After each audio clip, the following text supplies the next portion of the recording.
This is the Padua Podcast Network. Running a Fever, episode 282. Shattering the Yo-Yo. Obesity and health insurance.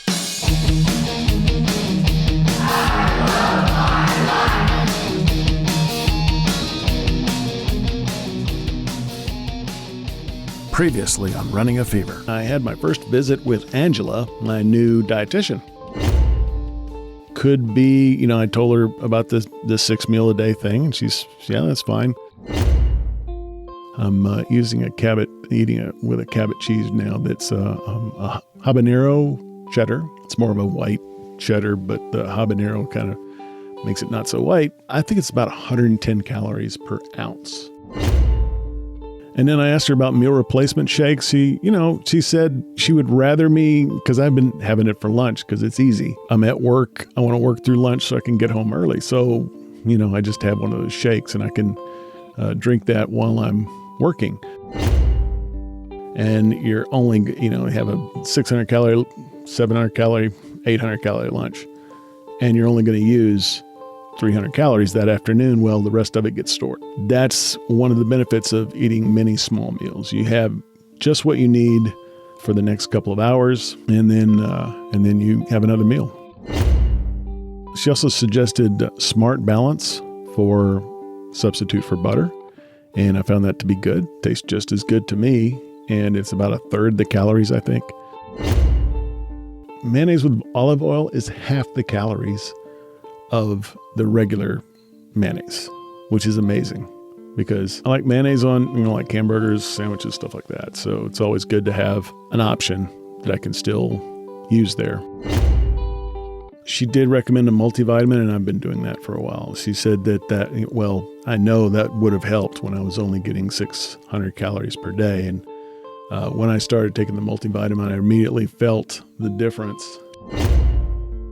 Generally, when I walk 3 times a week, and that's pretty much a routine for me. My strength workouts are pretty much the same too. So I've got to build some variety in. I really like to get a bike. I've been doing some ab exercises, some that I just have known all my life, and others that are I'm getting from a pretty decent YouTube channel. The period when I was consulting with a dietitian on a regular basis was a good learning time for me. That was really what it was all about. So after a while, I really felt like the sessions were not as valuable to me. If you're taking lessons on doing anything, there comes a time when you have to evaluate whether you're using your time valuably. Anyway, I'm still using Smart Balance and olive oil mayonnaise like I was back when I recorded that episode, number 47. And every now and then I find a healthier food alternative that costs me nothing in flavor at all. These are 2 examples. Recently, I tried some sugar-free Reese's peanut butter cups, and they taste just as good as the real thing. There are quite a bit of calories in there, though, because there's chocolate and fat and all kinds of stuff like that. So I need to probably do some more research. Be careful with those. Even though they're sugar-free, they're not calorie-free. One valuable thing I've learned from this episode is another exercise I can do at home. I think at this time I still did not have a gym membership, so it's a good point in the series for that. So I'm going to try some of the ab exercises. Okay, it's September 25th, and this week I've missed exercise a few times, and I'm also not counting calories or weighing myself every day. And these are foundational keys to success, I think. And binding them all together is the power of habit. That's why it's so important to just get on the stationary bike, no matter how long I use it, and to pick up the weights on my resistance training days, no matter how much lifting I do. Today I'm at 281 pounds, significantly heavier, but my weight has fluctuated wildly this week. One day I was down 8 pounds. In the 4th week, 2 pounds lost per week. And today I'm 7 pounds up, almost 2 pounds gained per week on average. It's a long trudge to a healthy weight, and I need to keep putting more weeks into the average to get a good trend going. So today I weighed myself and I got back on the bike, and I'll count my calories and trudge on. In other news, I had my annual biometrics measurement at work this week, the main significance of which is that I know some stats about myself. But this is how my company decides to give me a fat tax, is what we kind of call it around work.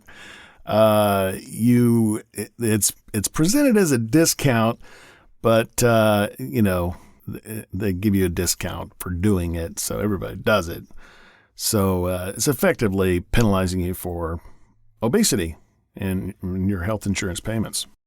Now, my BMI is 38, almost 10 points over the allowed level, so I will be paying the fat tax this year. I haven't been calculating my BMI, and my scale is still not giving me that info. But based on what happened in 2018, I have a pretty good idea of what my weight should be. No doubt I have lost some of the muscle mass gained back then, but I'm not too concerned about it. And I plan on increasing my resistance training. There is still a lot of work to do. That's one thing I learned. And finally, we've reached our 4-year anniversary. Wow! Thanks for listening and making this a fun and enlightening and valuable exercise for me. And I hope we have many more years to come. And so I hope you got something out of this. And until next time, if you got the fever, keep it. If you don't have it, catch the fever. And I'll talk to you next time on Running a Fever.